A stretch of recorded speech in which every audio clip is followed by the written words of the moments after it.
주말입니다. 사랑하는 성도 여러분, 우리 하나님 앞에 예배 드리겠습니다. 다 같이 사도신경으로 우리의 신앙을 하나님 앞에 고백합니다. 전능하사 천지를 만드신 하나님 아버지를 내가 믿사오며 그의 외아들 우리 주 예수 그리스도를 믿사오니 이는 성령으로 잉태케 하사 동정녀 마리아에게 나시고 본디오 빌라도에게 고난을 받으사 십자가에 못 박혀 죽으시고 장사일지 4일 만에 죽은 자 가운데서 다시 살아나시며 하늘에 오르사 전능하신 하나님 우편에 앉아 계시다가 저리로서 생자와 죽은 자를 심판하러 오시리라. 성령을 믿사오며 바다와 공예와 성소가 서로하는 것과 죄를 사하여 주시는 것과 몸이 다시 사는 것과 영원히 사는 것을 믿사옵나이다. 아멘. 기도하시겠습니다. 살아계신 하나님 아버지, 은혜와 사랑을 감사합니다. 한 주간도 저희를 홀려 버려두지 아니시고 불꽃 같은 눈동자로 지키시고 보호해 주신 감사합니다. 이 시간 마음을 모아 신령과 진정으로 예배드리는 심령에 성령의 기름 부음이 충만한 시간 되게 하옵소서. 하나님 아버지, 우리나라를 지켜주시고 보호해 주옵소서. 정치와 경제가 안정되게 하시고 하나님께 감사하는 민족 되게 하옵소서. 북한에도 복음이 편만하게 전파되며 마음껏 예배드리는 날이 속히 오게 하여 주옵소서.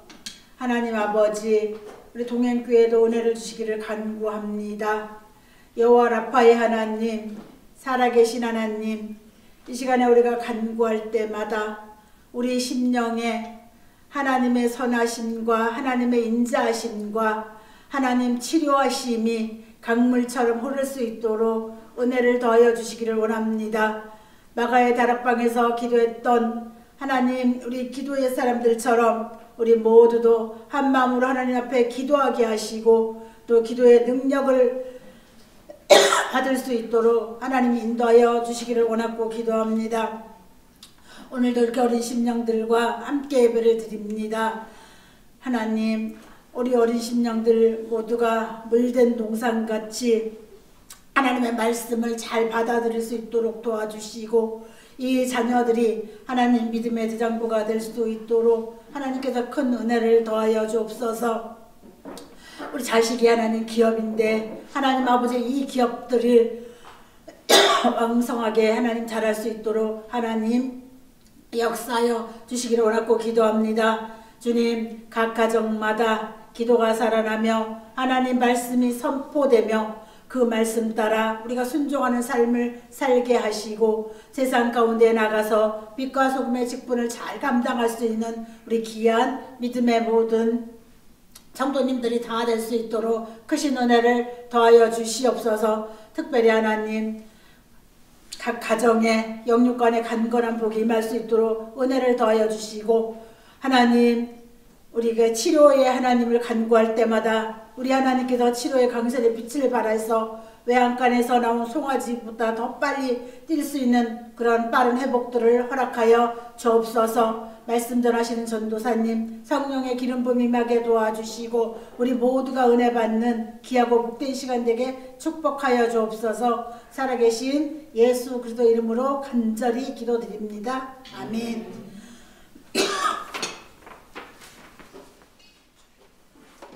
찬양하겠습니다.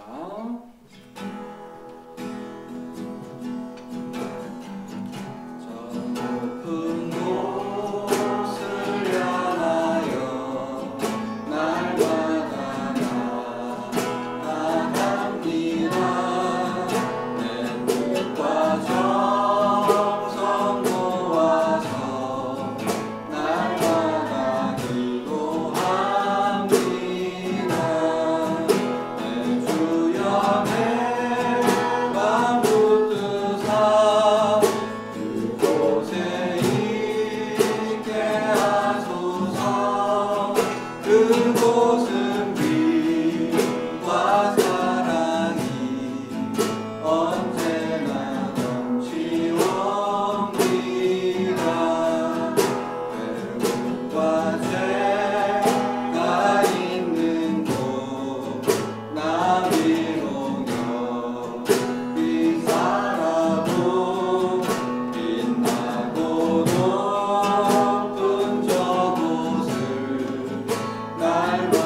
우리가 같이 살필 하나님 말씀은 에스라 1장 1절에서 2절, 2절 말씀입니다. 제가 봉독해 올리죠. 바사왕 고레스 원년에 여호와께서 예레미야의 입을 통하여 하신 말씀을 이루게 하시려고 바사왕 고레스의 마음을 감동시키매 그가 온 나라에 공포도 하고 조서도 내려 이르되 바사왕 고레스는 말하노니 하늘의 하나님 여호와께서 세상 모든 나라를 내게 주셨고 나에게 명령하사 유다 예루살렘에 성전을 건축하라 하셨나니. 아멘. 오늘 우리가 봉독한 에스라 말씀과 이어지는 느헤미야, 즉 에스라 느헤미야는 본래 한 권으로 되어 있었던 책이고요. 구약에 나타난 이스라엘 역사의 맨 마지막 부분을 우리에게 알려주고 있습니다. 이스라엘은 하나님에게 등을 돌려서 나라가 결국 망했죠. 605년, 597년, 그 다음에 586년 세 번에 걸쳐서 바벨론의 침공을 받았고 완전히 성읍과 그 성전이 완전히 황폐화됐습니다. 폐허가 됐고 거기에 살고 있었던 똑똑한 사람들, 엘리트층들, 기술자들 다 어디로? 바벨론으로 사로잡혀 갔습니다. 포로로 이제 끌려서 갔으니 저들은 어떻게 생각했어요? 우리의 인생은 끝났고 우리나라도 끝났다.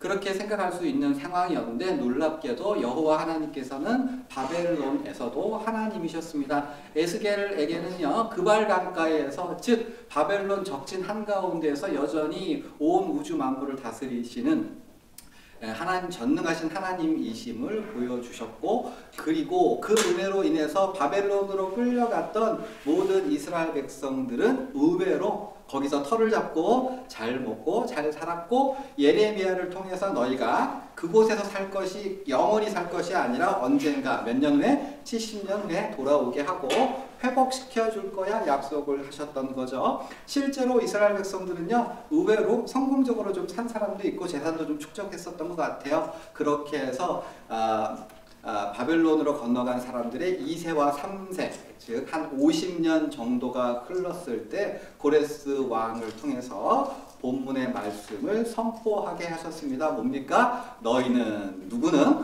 포로로 이 땅에 끌려와서 여기서 터잡아 살고 있었던 모든 이스라엘 백성들은 말이지 예루살렘으로 돌아가서 너희가 섬기는 여호와 하나님을 위한 성전을 건축하고 거기서 살거라 라고 하는 조서가 공포되었습니다. 자, 이러한 조서가 공포되었을 때 이스라엘 백성들은 기뻤을까요? 안 기뻤을까요? 대답을 듣겠습니다. 기뻤을까요? 안 기뻤을까요? 네, 틀렸죠? 죄송해요. 틀렸어요. 왜 그러냐면 지금 이 사람들이 몇 년 살았다고요? 50년 정도 터잡고 살았어요. 그러니까 바벨론에서 먹고 살았기 때문에 예루살렘으로 가는 건 지금 여기서 얻어온 모든 재물, 그 다음에 직업, 뭐 부동산 같은 것들 그런 걸 완전히 다 포기하는 건데 그게 쉬웠겠느냐? 결코 그렇지 않고요. 그 다음에 예루살렘에는 지금 어떤 상태라고요? 완전히 황폐화된 상황이었던 거죠. 여러분이 미국 이민 가서 50년 동안 살았어요. 그 다음에 애들 영어하고 이런 상황에서 전라도 쌍치로 내려가서 거기서 우물을 마시면서 군불 때서 밥 해먹는 곳으로 가겠습니까? 가기 쉽지 않아요. 자녀 교육도 문제고 그 다음에 자기가 여기서 얻은 그 기술들 아니면 이렇게 직업 이런 거 다 포기해야 되는 거니까 자기의 능력을 활용할 수도 없고 그리고 그때는 뭐 가지고 이사했어요? 등에 지고 이고 생활했던 거예요.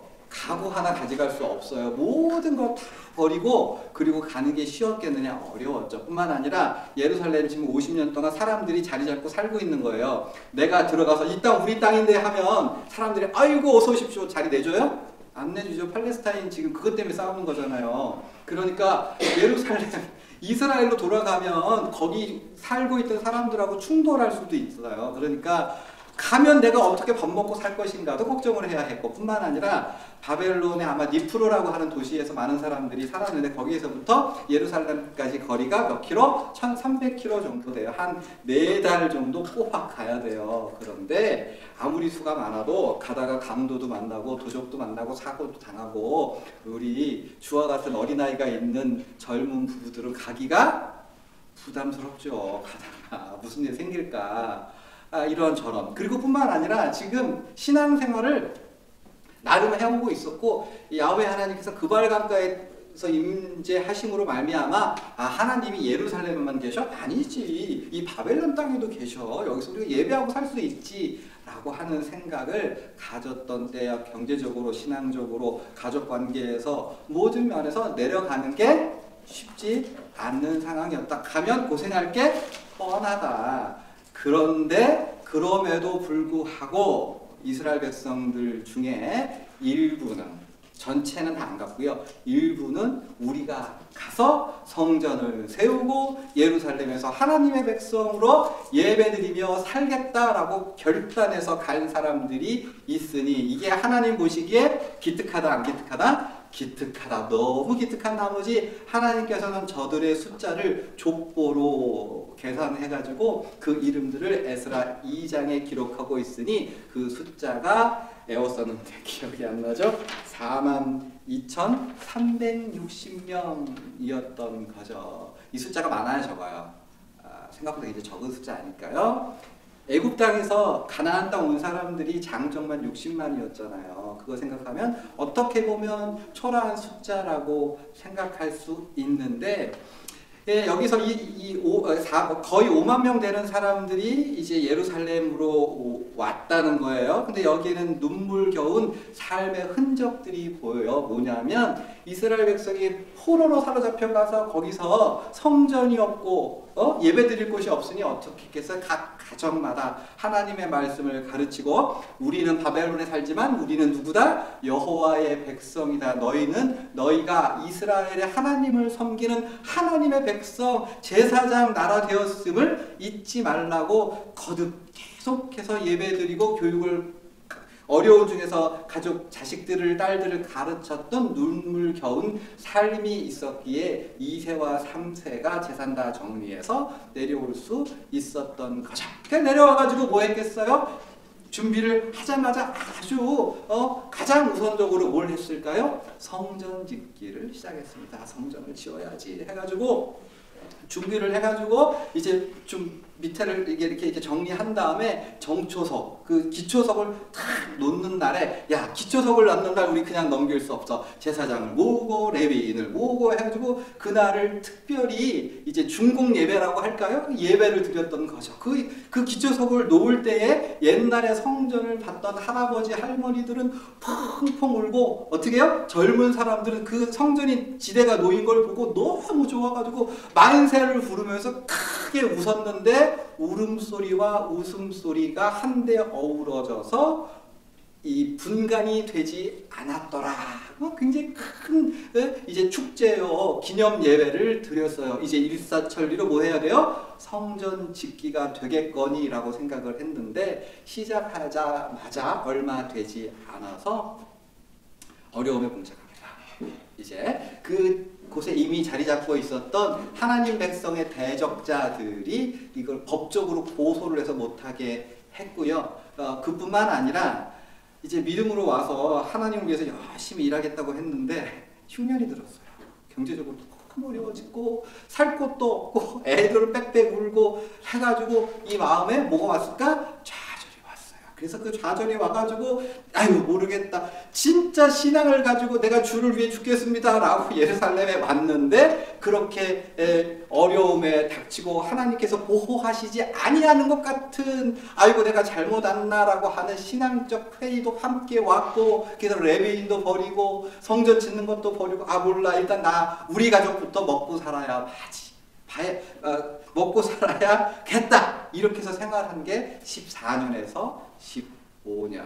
아마 사람들은 이제 이스라엘 백성들은 성전 짓는 거 못하고 정체성도 잃어버리고 사마리아 사람들과 피를 섞어서 똑같이 살 거야 라고 생각했었을 바로 그때 하나님께서는 누구를? 학개와 스가랴 선지자를 보내시고 다리오 왕의 칙령을 사용하셔서 다시금 성전을 건축하게 하셨어요. 그래서 열심히 지어서 이번엔 4년 만에, 그래서 515년, 기원전 515년에 성전을 완공하게 됩니다. 얼마나 좋았을까요? 너무 좋아서 모든 사람들을 다 불러다가 예배를 드리고 유월절을 지키고 이제 하나님의 백성으로 열심히 살아보자 라고 하는 장밋빛 미래가 펼쳐지는가 싶었는데 여러분, 언제나 좋은 일 다음에는 나쁜 일이, 어려운 일이, 고난의 길이 열리죠. 무슨 문제가 생깁니까? 이제 사마리아 사람들하고 예루살렘에 있는 고위층들하고 연혼을 하게 됩니다.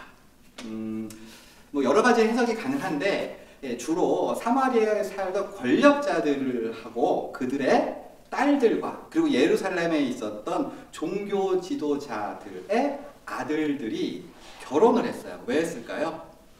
그렇게 하면 경제적으로 서로 뒷배를 봐주고 우리가 이거를 통해서 부를 축적하고 권력을 유지하고 뭐는 제껴두고 여호와 하나님의 신앙은 제껴두고 물질이나 아니면 경제적 이득을 보장받기 위해서 그렇게 연혼 정책을 폈었던 거죠. 바로 그때 누가 왔어요? 에스라가 왔었던 거예요. 성전이 지어진 다음에. 그래가지고 성전이 지어졌으니 이제 제대로 신앙생활하면서 열심히 하나님의 백성을 살겠거니 했는데 이제 이방인들, 피가 섞인 사마리아 사람들과 예루살렘의 종교 지도자들이 짬짬이가 되어서 신앙은 한쪽에 몰아놓고 돈과 권력을 추구했었던 상황이 됐었던 거죠. 기가 막혔어요. 누가요? 에스라가요. 이렇게 해서 우리가 하나님의 백성으로서 어떻게 살아갈까라고 하는, 그래서 금식하며 기도했고요. 하나님께서는 그때의 누구의 마음을? 백성들의 마음을 움직이셨고, 누가요? 하나님께서 백성들의 마음을 움직이셨고 그 어려운 이방인들과의 연혼 정책이 깨어지고 결혼하는 사람들은 다 이혼시켰습니다. 물론 지금 이걸 그대로 가져오시면 안 돼요. 여기에서 이 결혼은 정체성을 잃어버리는 것이기 때문에 하나님께서는 다른 걸 다 양보하셔도 하나님의 백성으로서의 정체성을 잃어버리는 건 그 무엇하고도 바꾸지 않으시는 거예요. 심지어 결혼이나 심지어 생명이라고 할지라도 하나님의 백성으로서의 정체성을 잃어버리는 건 결코 양보하지 않으시는데, 바로 이런 연혼 정책이 이스라엘 백성들의 정체성을 잃어버리게 만드는 것이기 때문에 그래 조금 더 설명이 필요하겠죠. 제가 유대인이고 아내가 헬라인이에요. 그래서 자식을 낳았어요. 이 사람은 헬라인이다, 유대인이다? 헬라인이에요. 왜요? 엄마의 신앙이 그대로 전수됐다라고 믿기 때문이에요. 그래서 내가 이방인이고 아내가 유대인이면 아내가 유대인이면 그 아들은 누구다? 유대인이라고 인정을 하는 거예요. 그러니까 엄마의 언어로 엄마로부터 신앙을 전수받기에, 그러니까 이 결혼이 어떻게 해요? 이방인의 딸이 들어와서 자식을 낳게 되면 그건 하나님의 백성으로서의 신분이 아니라 이방인으로부터 이방의 관습, 이방의 언어, 이방인의 종교를 가지기 때문에 이건 도저히 용납할 수 없다라고 본 거죠. 자, 그렇게 해서 이제 지금 현대인으로 보면 혼인까지 했는데 에스라는 왜 그걸 이혼시키고 애들까지 내보내는 일을 했느냐. 요거는 뭐라고요? 무슨 문제? 정체성의 문제. 하나님께서는 어떠한 경우도 하나님의 백성으로서의 정체성을 잃어버리는 일은 결코 용납하시지 않는다. 여기에는 무조건이다 라는 걸 기억하셨으면 좋겠고, 그렇게 해서 이제 에스라는 혼인을 깨어버림으로써 개혁과 이제 부흥을 이루어 가고요. 그 다음에 나오는 느헤미야서도 같은 줄기로 나오는데 거기서는 간단하게 이제 성벽을 짓는 것과 그리고 말씀 공동체가 되어가는 일을 거기서 보여주고 있죠. 자, 이렇게 우리는요 에스라와 느헤미야를 흔히 개혁과 부흥의 책이라고 읽는데요. 개혁과 부흥의 책이라고 하는데, 개혁과 부흥의 교과서라고 하는데, 여기서 제가 두 가지만 말씀드릴 거예요. 부흥은 누구로부터 시작해요? 우리가 잘 준비되고 머리가 있어서 아니면 뜻이 있어서 의지가 있어서 열정이 있어서 되는 게 아니라 언제나 부흥의 시작은 하나님께서 열어주시는 길을 따라가며 있다. 고레스의 마음을 에스라를 통해서 그리고 다리오의 칙령을 통해서 항상 시작은 누가 열어가신다? 하나님께서 열어가신다. 그래서 부흥과 개혁이라고 하는 것은 나 잘났다고 내가 뜻이 있어서 이렇게 해야 된다라고 하는 것보다 더 중요한 것은 하나님께서 길을 열어주셨어. 하나님께서 해주시는 거야. 하나님께서 움직이는, 하나님께서 일으키시는 파도를 타는 것, 그게 부흥과 개혁의 시작이라고 하는 것. 그래서 우리는 누구보다 하나님보다 앞서가지 말라고요. 나 잘났다고, 나 똑똑하다고, 내가 지혜가 있다고, 내가 능력이 있다고 앞서갈 게 아니라 기도하면서 하나님의 일하심을 기다리고 준비해야 된다라고 하는 것이 첫 번째고, 두 번째, 하나님께서 길을 열어주셨어요. 가요. 잘 될까요? 잘 안 될 수 있다는 거. 여기서 우리가 좀 오해하거나 착각할 수 있는데, 하나님께서 길을 열어주셨으면 평탄한 길이 되리라고 생각하시면 그거는 오해예요. 항상 우리가 봤던 이스라엘 백성들이 바벨론에서 예루살렘으로 오는 거나 성전을 짓는 거나 성벽을 짓는 거나 말씀을 연구하는 거나 예루살렘을 성벽 이렇게 이제 하나님의 뜻을 지키는 보수한 것으로 서기 위해서는 눈물겨운 어려움과 고통이 있었고, 그거를 극복하는 과정을 통해서 하나님의 뜻이 이루어졌다라고 하는 것. 하나님께서 열어주신 길은요 훨씬 더 어려울 수 있다는 거예요. 자, 설교를 정리하는데요. 하나님께서는요 저의 길을 열어주셨고 앞으로도 인도하실 거고, 당연히 사랑하는 여러분들의 앞길을 인도하시고 앞길을 예비하셨고 열어주실 겁니다. 근데 그 길을 따라가는 여러분의 마음은 어떠해야 됩니까? 하나님께서 해주시니까 잘 될 거야 라고 긍정적으로, 너무 낙관적인 전망을 안 하셨으면 좋겠어요. 진짜 어려울 수 있고 고통스러울 수 있고 힘들 수 있고, 그렇지만 그게 틀린 길이다 맞는 길이다 안 된다고 잘못된 길이라고 판단하시지 말고 하나님만 바라보고 가시는 저와 여러분 되기를 바랍니다.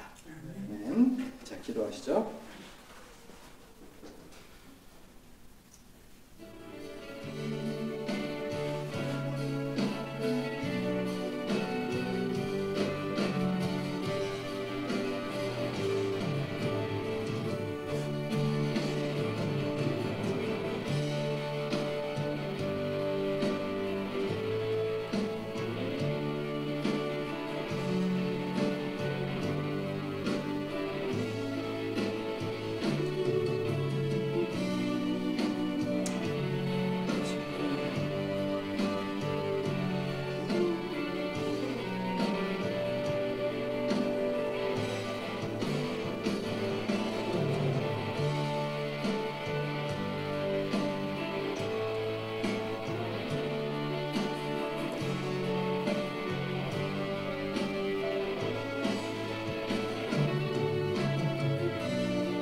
사랑의 아버지 하나님, 주께서 우리를 어디로 인도하시든지 우리가 사나 죽으나 주님께서 이끄시는 대로 나아가기를 원합니다. 두려움도 있고 걱정도 있지만 그럼에도 불구하고 주께서 이끄시는 대로 충성되게 걸어갈 수 있도록 주여 우리에게 믿음과 열정과 뜨거움을 허락하여 주옵소서. 모든 것 맡기고 나아갈 수 있는 우리 동행 공동체가 될 수 있도록 주님 주장하여 주시옵소서. 감사드리며 살아계신 예수님의 이름 받들어 기도하옵나이다. 아멘. 하늘에 계신 우리 아버지여, 이름이 거룩히 여김을 받으시오며 나라가 임하시오며 뜻이 하늘에서 이루어진 것 같이 땅에서도 이루어지이다. 오늘 우리에게 일용할 양식을 주시옵고 우리가 우리에게 죄 지은 자를 사하여 준 것 같이 우리의 죄를 사하여 주시옵고 우리를 시험에 들게 하지 마시옵고 다만 악에서 구하시옵소서. 나라와 권세와 영광이 아버지께 영원히 있사옵나이다. 아멘.